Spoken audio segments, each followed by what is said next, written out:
Welcome. In front of me is Xiaomi RedmiBook 14, and in this video I will show you how to set up a fingerprint lock on this laptop.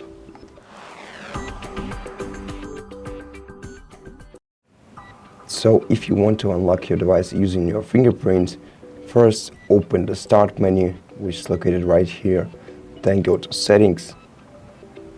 Then select Accounts on the list. And once you're here, go to Sign In Options tab. Then select Fingerprint Recognition and click Setup.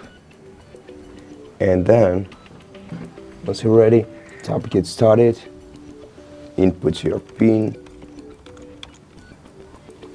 and then start touching the fingerprint sensor. Fingerprint sensor is located on top of your power button right here. So just press the power button with your fingerprint. Okay, continue.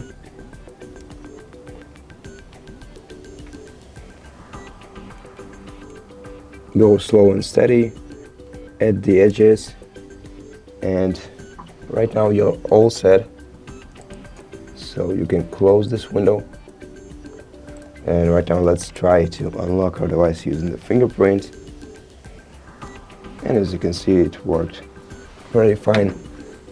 So thank you for watching this video. If it helps you, consider subscribing to our channel, leave us a like and a comment below, and I'll see you in the next one.